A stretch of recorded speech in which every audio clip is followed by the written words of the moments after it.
Eh bien, bonjour à tous. Aujourd'hui, triple avis avec 1492, Christophe Colomb, Armageddon et le Dracula de 1930 et 31. Allez, comme d'habitude, j'ai filmé les avis juste après le visionnage. Je vous envoie ça tout de suite. Let's go. Alors, je viens juste de me terminer Armageddon, que j'avais déjà vu plein de fois.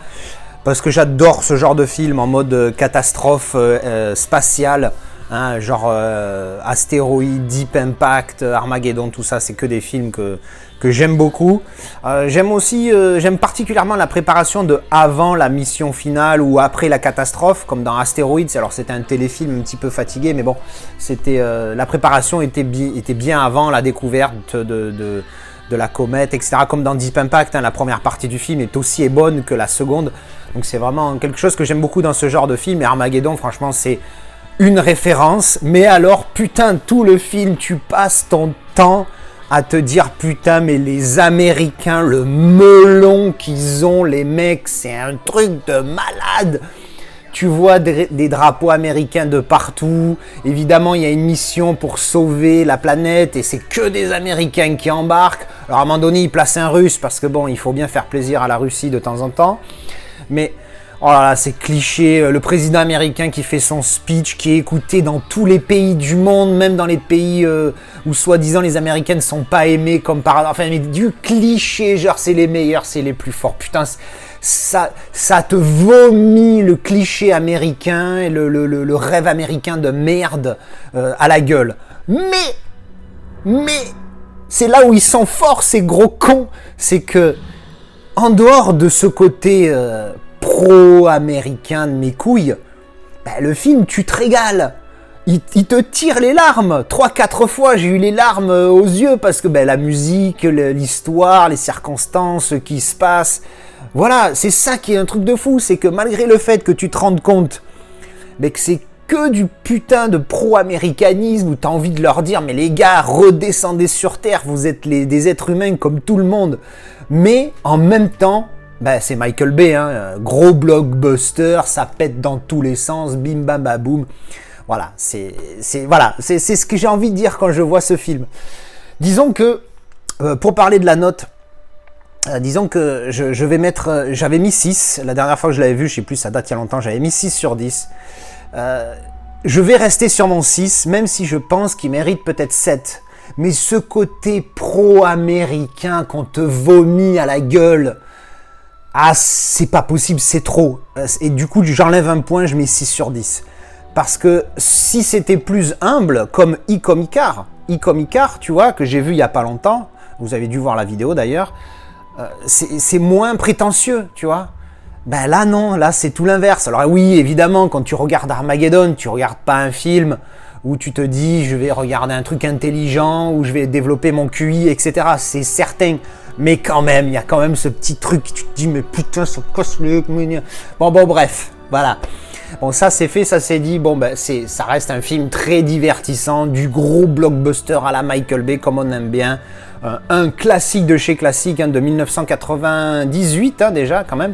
Liv Tyler, elle avec 21 ans, mais alors laisse tomber, c'était un avion celle-ci.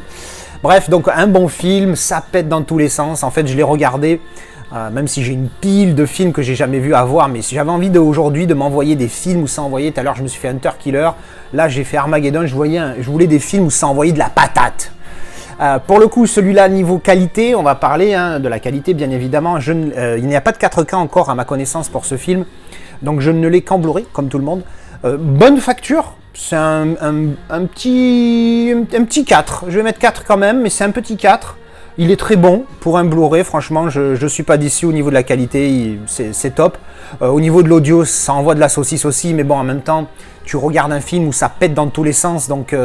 évidemment, forcément, toutes tes enceintes, elles pètent un câble. Il est en 5 points DTS HD Master Audio.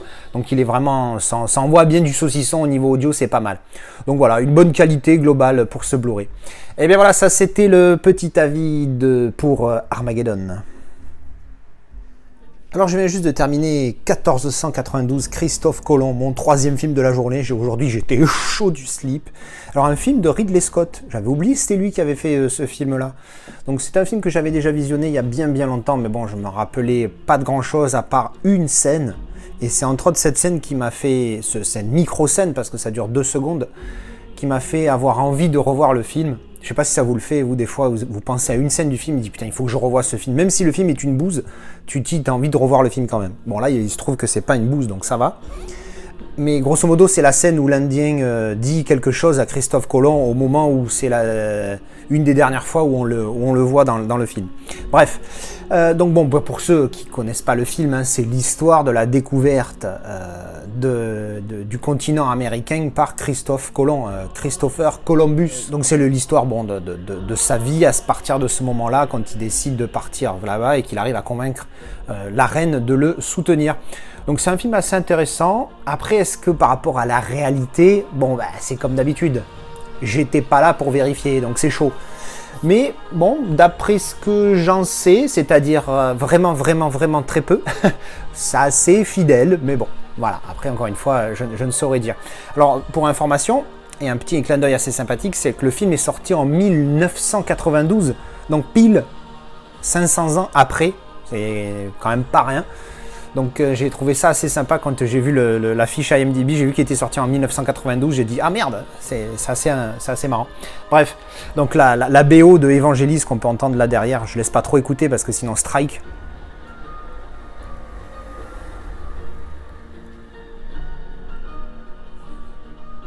Excellente cette musique, c'est une musique que j'ai dans mon téléphone depuis 150 ans, je savais à peine que ça venait de ce film, enfin bon, si je savais, bon bref. Donc oui, la BO est vraiment pas mal, en tout cas ce titre là est vraiment exceptionnel. Donc le film m'a bien plu, pour la note par contre j'hésite entre 6 et 7 parce que c'est pas non plus un film où c'est pas...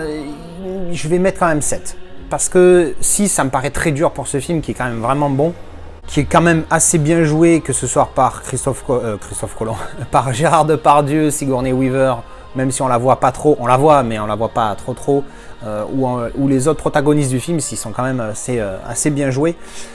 Donc bon, c'est un bon film, si vous l'avez pas vu, je vous recommande, un film un petit peu beaucoup historique hein, même. Donc voilà, bref, après on va parler du master, donc en Blu-ray, très bon master pour le coup, je l'ai trouvé pas une folie, pas un décrochage de mâchoire, mais bon, pour un film de l'époque, je crois que film en 35 mm, franchement, il est vraiment pas mal. Je vais y mettre un bon 4 sur 5 pour le Blu-ray, il est vraiment bon. La piste son, c'est du DTS Master Audio, mais 2.0, donc bon, c'est pas une folie, mais bon, pareil, pour un film de l'époque, début des années 90, c'est pas surprenant et puis pour ce genre de film. Pas vraiment nécessaire d'avoir un gros 5 points, même s'il y a une petite scène de bataille à un moment donné, bon, à part là, ça aurait pas été très utile. Mais sinon, pas mal, quoi. La piste son est bonne et la qualité d'image est vraiment top. Voilà, 7 sur 10 pour le film, 4 sur 5 pour le Blu-ray. Je vous le recommande. Alors, je viens juste de terminer Dracula, le premier du nom de 1931 en 4K. Donc c'était une découverte pour moi, je voulais absolument découvrir, comme je l'avais vu je crois dans un récent déballage, j'avais acheté les Steelbook 4K sur le Amazon italien qui étaient en promo apparemment, hein, puisqu'ils étaient entre 13 et 15 balles. Et donc en fait je voulais faire ce film qui est quand même la base du film de vampire et de Dracula, quoi, le premier du nom, 1931, vous vous rendez compte, le truc il a presque un siècle. C'est quand même assez énorme. Et donc remasterisé en 4K, donc bon, je vais pas vous refaire l'histoire de Dracula, c'est ultra connu. Alors ce film-là, bon, du coup d'habitude je filme pendant le générique, mais il n'y a pas de générique. Du coup il y a marqué juste The End, et hop, ça passe au bonus. Donc là c'est le bonus qui tourne. Qu'est-ce que j'ai pensé du film? C'est clair qu'un film de 1931, l'acting n'a rien à voir avec ce que tu peux voir 40 ans ou 50 ans plus tard ou 90 ans plus tard. C'est clair que c'est totalement différent. Par contre, j'avoue que l'acteur là, il a une tête dans le film, laisse tomber, il est assez... il est un petit peu flippant. Après, alors ce geste là qu'il fait avec les mains, on le retrouve dans le film, donc c'est au moment où il va dévorer ses victimes, mais en fait dans ce film on voit rien. Je pense que ça dû à l'époque, hein, évidemment, hein, on voit pas quand il bouffe la nuque on sait que c'est là. On sait que ça se passe comme ça, parce que bon, tu connais l'histoire, tu connais tout ça, mais tu le devines, même si tu connais pas l'histoire, quand tu vois ce film, tu le devines que ça se passe comme ça. Où le mec, tu vois, il se penche tout doucement vers sa victime. Au début, il met les mains comme ça, mais il a 1 mètre, tu vois, il a encore qu'à 1 mètre. Puis il descend tout doucement, et puis hop, l'image fades away, tu vois, je sais pas comment on dit en français, désolé. Et du coup, tu passes à une autre image derrière. Et donc tu vois jamais. Donc il n'y a pas de sang, en plus c'est en noir et blanc, l'image c'est du 1.33, hein, vous voyez les barres noires que j'ai sur les côtés, c'est la même pendant le film.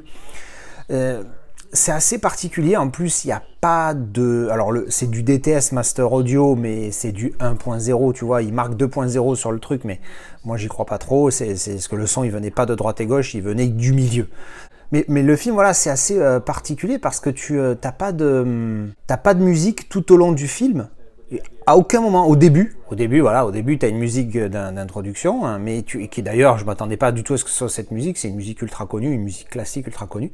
Mais après, de tout le film, il n'y a pas un pet de musique, un film d'1 h 15, pas une minute de musique, excepté encore une fois au tout début, au générique du début. Et derrière, il y a ce bruit, un bruit, tu vois, à l'ancienne, tu vois, un bruit de... mais qui est très léger, tu l'entends parce qu'il est là, et ça remplace un petit peu la musique, ça te met dans l'ambiance. D'ailleurs, quand le film s'est fini, que le bruit s'est arrêté, je me suis dit, ah merde, j'ai remarqué ça, c'est vraiment particulier pour ces films de l'époque, je pense, hein, parce que bon, c'est le premier là que je vois, je verrai les autres comment ça donne, hein. J'avais pris Frankenstein et l'autre, je sais plus, ah oui, L'Homme Invisible. Bref, donc c'est vraiment assez particulier ces films de cette époque-là. En plus, quand tu t'attends à Dracula, tu penses au vampire, le mec il bouffe du sang, il tue des gens, bref, tu t'attends à un truc sanguinolent. Là, c'est pas du tout le cas, mais t'es quand même dans l'ambiance, t'es pris, enfin, t'es vraiment, ouais, t'es dedans, tu vois. Alors bon, ça m'a surpris, je m'attendais à pas aimer du tout, mais je voulais le voir au moins une fois pour ma culture, et puis au final, ça m'a bien plu. Le steelbook est pas top, mais bon, je vais quand même le garder parce qu'il y a le 4K dedans. Donc là, c'est l'affiche originale qui m'a permis de retrouver le film sur IMDb, au fait, hein, parce que sinon, c'était impossible de retrouver, il y en a tellement des Dracula. Au niveau du 4K, qu'est-ce que j'en ai pensé avant de faire le petit comparatif? Voilà, on voit une des scènes quand il se penche pour attaquer, dévorer ses victimes, et juste avant qu'il morde, l'image, je sais plus comment on dit encore une fois, fade away. Bref. Qu'est-ce que j'ai pensé du 4K avant de faire le comparatif? C'est granuleux comme c'est pas permis, bien évidemment, mais ça, en 1931, je m'y attendais. 35 mm. Tu te rends compte qu'en 1931, ils filmaient en 35 mm, et en 2020, tu as encore des films qui sont tournés en 35 mm. Les gars, ça fait un siècle. Passez à du 70 ou à du numérique, mais laissez-nous tranquille avec votre 35 mm pourri. Désolé pour ceux qui aiment. Donc beaucoup de grains, mais évidemment je m'y attendais, mais ça va. C'est pas assez, par moments il est assez agressif, hein. Mon réglage d'ultra résolution, je l'ai enlevé direct parce que ça enlève un chouïa de netteté, mais vraiment un tout petit chouïa, et de luminosité aussi, bizarrement ça rajoute un petit peu de luminosité. Mais par contre, ça amène, on voit encore plus le grain qui zouk, et c'est un truc de malade. Parce que quand il zouk, hein. Autant quand tu le vois pas, autant quand tu vois que ça zouk dans tous les sens, c'est une horreur. Donc pour le film que c'est, le 4K avant comparatif avec le Blu-ray, je vais mettre 4, parce que c'était quand même propre. Un film de 1931, les gars, percuté, qu'on parle d'il y a 91 ans. C'est quand même pas rien, tu vois, quand même. Donc je vais mettre 4 parce que c'est quand même un boulot, je pense, qui a été assez bon, et je vais vous dire ça encore mieux une fois que j'aurai mis le Blu-ray. Alors, le résultat du petit comparatif. Niveau granulosité, c'est mieux sur le 4K, mais ça dépend les scènes. Par exemple, il y a le début du chapitre 3 ou 4 où on voit comment il s'appelle, Renfield arrive au château de Dracula en Transylvanie. On voit clairement qu'il y a eu un nettoyage de fait, parce que sur le Blu-ray, tu as toute l'image, alors c'est pas le grain, hein, mais tu as toute l'image qui est mouvante. Tu as l'impression que c'est le mec qui tremblait quand il tenait la caméra, alors que sur le 4K, ça a été corrigé. Niveau piqué, on est kiff-kiff. Et vraiment kiff-kiff, il y a pas... Je crois que c'est plus psychologique que ce que je vais dire, c'est... J'ai l'impression que sur le 4K, c'est plus un chouïa mieux, un chouïa plus précis, mais je pense que c'est plus le fait que je sache que c'est le 4K qui fait que j'ai l'impression que c'est plus précis au niveau qualité, au niveau piqué. Par contre, le HDR fait un gros boulot, c'est pas du Dolby Vision, mais il fait clairement un gros boulot. Tu vois, c'est beaucoup plus sombre, le Blu-ray est encore beaucoup plus lumineux, beaucoup plus clair, quand le 4K donne vraiment une impression de profondeur sur les images et sur les personnages. Et les noirs sont bien plus foncés, bien plus noirs pour le coup, même s'il reste granuleux, hein, ça c'est clair que le grain il est là. Le grain aussi sur les images au début du film, sur le ciel, on voit que ça a été un petit peu nettoyé. Je ne sais pas s'il y a eu du DNR dessus, mais c'est beaucoup moins violent, bizarrement, alors que d'habitude ça fait ressortir le grain. Donc voilà, est-ce que ça mérite l'upgrade? Je pense que oui, parce que le HDR fait un gros boulot. C'est beaucoup plus sombre, tu es beaucoup plus dans l'atmosphère, dans l'ambiance du film, grâce au HDR que sans le HDR pour le coup. Le Blu-ray est bon hein, quand même, hein, pour le coup. Hein, je vais mettre 3,5 pour le Blu-ray parce qu'il n'est pas mauvais, ça flirte avec le 4. Et pour le 4K, je vais rester... pour le film que c'est, j'ai envie de monter à 4,5. Encore une fois, par rapport à ce que c'est clair et net qu'il y a des films récents qui sont beaucoup mieux. Par rapport à la qualité d'image, bien évidemment, mais pour ce que c'est et l'époque que c'est, je pense que le 4K mérite un bon 4,5 malgré ce grain c'est juste immonde, hein, ce grain. Mais bon, c'est comme ça, quand tu vois un film de l'époque, bon, t'as pas le choix, hein, c'est comme ça. Mais pour le coup, il est très bon. Voilà, et bien ça, c'était mon avis pour l'original Dracula de 1931. Et bien voilà, c'était mes avis sur ces 3 films. Dites-moi ce que vous en pensez. Si vous avez vu le 4K de celui-là, donnez-moi votre avis parce que ça m'intéresse de voir comment vous l'avez perçu comparé au Blu-ray. Ça peut être intéressant. Si j'ai raté des choses sur les films, encore une fois, n'hésitez pas à me le dire en commentaire. Allez, merci d'avoir regardé cette vidéo et à la prochaine. Tchou bisous.